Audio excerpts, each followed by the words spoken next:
Hello everyone, कैसे हैं आप सभी लोग। आई होप आप सभी अच्छे होंगे। एंड वीडियो की स्टार्टिंग हो रही है एक रेसिपी से। तो जैसे मैं आपको बता रही हूँ, हमारे पापा जी के लिए इस टाइम ज़ीरो ऑयल कुकिंग चल रही है। तो ऐसे में बनाने जा रही हूँ कढ़ी। मेरी तरफ से इसमें कोई इंग्रेडिएंट नहीं होता, जैसे उनके डाइटिशियन बताते हैं सारी चीज़ें फॉलो होती हैं। तो इसका जो घोल है वो कैसे तैयार किया गया है, आधा लीटर चाय में, लस्सी में एक बड़ा चमचा अभी आपने देखा बेसन का डाल देते हैं, उसमें 2 गिलास पानी ऐड कर दीजिए, प्लस स्वाद के अनुसार नमक और आधा चम्मच हल्दी। तो ये ऐड करके उसका बेसन का घोल तैयार किया गया है कढ़ी के लिए। एंड यहाँ पर क्या है, जो सूखे मसाले यूज़ होने वाले हैं वो मैं आपको बता देती हूँ। 1 चम्मच धनिया है, साबुत धनिया, 1 तेज पत्ता, 1 बड़ी इलायची, 4 से 5 काली मिर्च और 4 से 5 लौंग, और ये आधा चम्मच अजवाइन है। और ये जो कढ़ी बनने जा रही है इसमें 4 कटोरी कढ़ी बनी थी।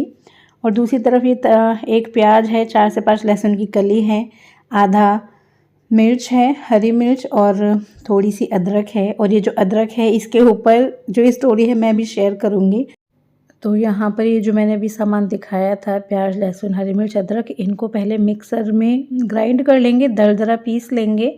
और अभी जैसे छोंक तो नहीं, मतलब जैसे कि कढ़ी बनानी है उसका मैं प्रोसीजर आपको दिखाती हूँ। तो जैसे कि ऑयल हमें यूज़ नहीं करना, तो हमें एक कढ़ाई लेनी है। कढ़ाई में जो हमारे सूखे मसाले हैं उनको डाल देंगे, और जो अजवाइन है उसे नहीं डालेंगे, क्योंकि अजवाइन भी शुरू में डाल देते हैं तो वो जल्दी जलने लगती है, मतलब जल्दी रोस्ट हो जाती है। तो कंपैरेटिवली अदर मसाला वो जल जाएगी, तो इसलिए हम पहले इनको भून लेंगे, रोस्ट कर लेंगे। अराउंड 5 मिनट में हो गए थे। और ये सारा प्रोसीजर धीमी आंच पे करना है।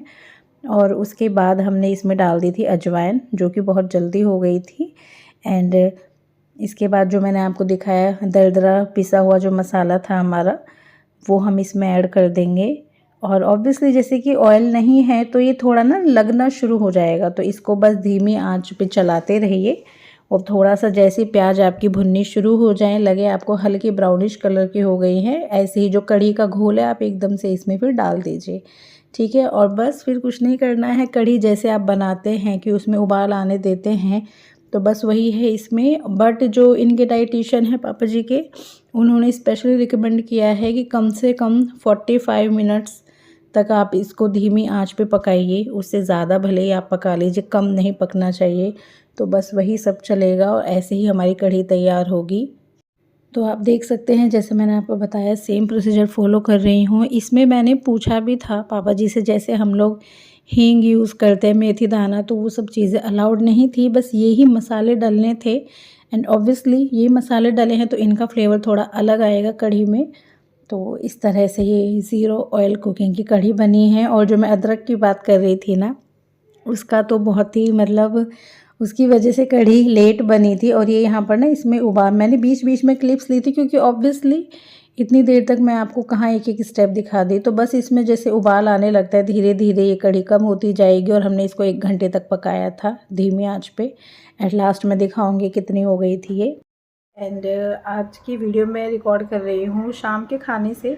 मतलब मेरी कोशिश है कि पापा जी का जो डिनर है वो आपके साथ शेयर करूँ। जैसे आप लोगों की डिमांड थी कि प्लीज़ रेसिपीज़ भी शेयर कीजिए। रेसिपीज़ कुछ हैं तो वो भी मैं कर दूँगी, बट आज जो मैं रिकॉर्ड कर रही थी मैंने सोचा वही चलो, बट मैंने सोचा आज जो बना रही हूँ पहले वो अपलोड करती हूँ, ठीक है। तो आज बनेंगी कढ़ी पापा जी के लिए, जो सब्ज़ी ज़ीरो ऑयल कुकिंग में बनने वाली है, ठीक है। तो वो मैं आपके साथ शेयर करूँगी रेसिपी, आप ट्राई कीजिएगा। ज़ीरो ऑयल कुकिंग के हिसाब से वो भी अच्छी लगती है, ठीक है, आप कर सकते हो ट्राई। और क्या है कि जो कढ़ी बनेगी उसको बनने में आज टाइम इसलिए लग रहा है क्योंकि जो इंग्रेडिएंट्स हैं वो पूरे नहीं हैं। उसमें एक अदरक का पीस जाना होता है, ठीक है। तो क्या हुआ, शाम को जिस चाय बनी थी थोड़ी बची थी, मैंने अदरक डाल ली उसमें, और बिल्कुल दिमाग से निकल गया कि भाई जो पापा जी की सब्ज़ी है उसमें भी जाएगी अदरक। तो फिर जैसे पापा जी बोल रहे थे मतलब, और पता है दिमाग से नहीं निकला। एक्चुअली होता क्या है, कई बार हमें लगता है छोटे छोटे पीसेस रख देते हैं हम फ्रिज में, तो मुझे लगा कि अभी तो है। और जो मैंने जिस पीस से मैंने चाय बनाई थी वो लास्ट बची थी, मैंने फ्रिज में ढूंढ लिया, मुझे और नहीं मिली अदरक। तो उसके बिना अभी पापा जी की सब्ज़ी नहीं बनेगी कढ़ी। तो उसकी वजह से अभी थोड़ा डिनर लेट हो रहा है, वरना पापा जी को एडवाइस किया गया है कि आप 8 बजे तक खा लो, खाना खा लेना चाहिए। बाकी की जो चीज़ हैं जैसे कि जो भी नारियल जूस वगैरह ले रहे हैं वो सब चीज़ें ले सकते हैं, बट जो रोटी सब्ज़ी का खाना है वो 8 बजे तक आप खा लो। तो आज अभी अराउंड 7 बज गए हैं और पापा जी किसी काम से गए थे कि अदरक आता हुआ ले आऊँगा। मैंने बोला भी कि पापा जी एक दिन चलो अदरक स्किप कर दें, बाकी की चीज़ों से बना लेते हैं। तो मालूम तो होता है कहीं ना कहीं, बट कह के देख लिया। पापा जी को चीज़ें इधर उधर हो जाएं, पापा जी को ये चीज़ कम अच्छी लगती है। मतलब देखो वो कहते तो कुछ नहीं है हमसे, बट थोड़ा सा उनके फेस से पता चल जाता है कि वो अपसेट हो गए। तो पापा जी ने बोला नहीं नहीं कितनी देर लगेगी आ जाएगी। तो और आई थिंक पापा जी कुछ कुछ काम और करने लगे हैं। तो अभी 1 घंटा तो हो गया पापा जी गए हुए। एक उस अदरक के पीस की वजह से अभी पापा जी की जो कढ़ी बननी थी वो मैंने शुरू नहीं की है बनानी। तो कई बार ऐसे लग रहा था यार मैंने वो शाम को चाय में क्यों डाली, मुझे ऐसा पता होता तो मैं उसको बचा लेती। तो पापा जी का खाना लेट हो रहा है आज, बट जब तक अदरक नहीं आएगी, जब तक सब्ज़ी नहीं बनेगी, कढ़ी नहीं बनेगी, तो खैर चलिए मैं इतने जो मैंने और तैयारी कर ली है मैं वो आपके साथ शेयर कर लेती हूँ, लेकिन बिना अदरक के पीस के सारा सामान ऐसे ही रखा हुआ है। ठीक है चलिए शेयर करते हैं। एंड लास्ट वीडियो में जो आपके कमेंट थे सूट को लेकर, हाँ मतलब थैंक यू सो मच, आपको पसंद आती है मेरी चीज़ें।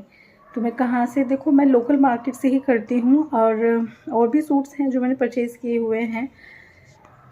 मैं कई बार कहते पता है सारी चीज़ें भी नहीं दिखाती हूँ, मुझे फिर मैं उसको जब पहनती हूँ ना तो मुझे लगता है कि ये तो पुराना हो, क्योंकि मैं उसको पहले ही दिखा देती हूँ आपको। पर ठीक है अगर आप कह रहे हो तो जो भी चीज़ें और है मैं आपके साथ शेयर करूँगी। ठीक है, और मुझे नहीं पता वो शॉप ऑनलाइन मतलब इस तरह से आप लेना चाहते हो तो पार्सल कराते हैं नहीं कराते, बट अगर आपकी डिमांड रहेगी तो मैं ज़रूर पूछ लूँगी। ठीक है, तो चलिए अभी हम किचन में चलते हैं, कुछ कुछ चीज़ें और हैं जो मैं कर लेती हूँ। ठीक है, और ये हमारा मंदिर, चलिए पहले किचन में चलते हैं। और आपका कहना रहता है कि मैं सूट के मैचिंग के दुपट्टे क्यों नहीं पहनती, तो किचन का, जैसे कि अब ये लाइट कलर है तो इस पर दाग वाग लगने का डर होता है, तो मतलब कॉटन के हैं 2-3 उन्हीं को पहनती हूँ मैं अधिकतर किचन में काम वाम करती बार।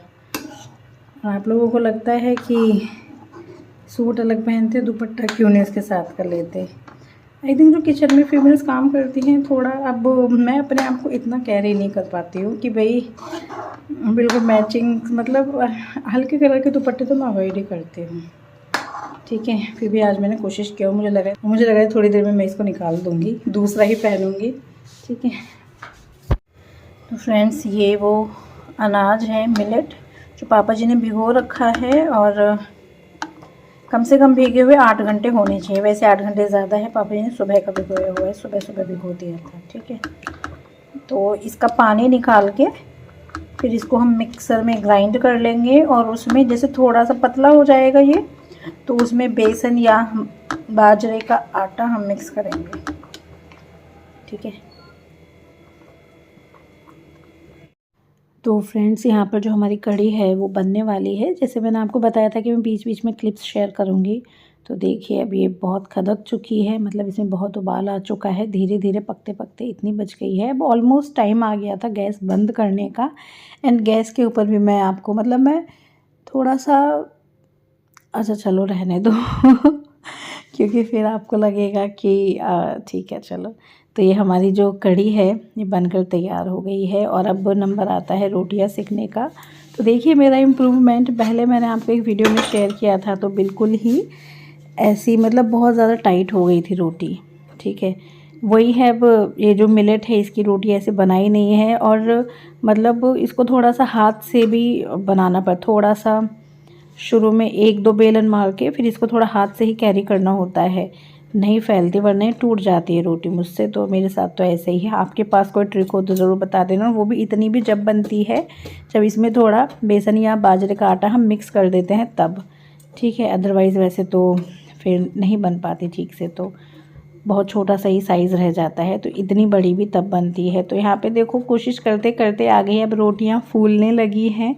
शुरू में नहीं हो पाती थी, बल्कि इनफैक्ट अब भी ऐसा है, पहली रोटी जब भी मैं बनाती हूँ तो मतलब फूलती कम है, और ये थोड़ा सा अब थोड़ा फूलने लगी है। और जब ज़्यादा फूलती है तो उसको भी मेरे को बीच में से इसमें मतलब होल करना पड़ता है, क्योंकि कई बार फूल के फिर वो ढंग से सिकती नहीं है।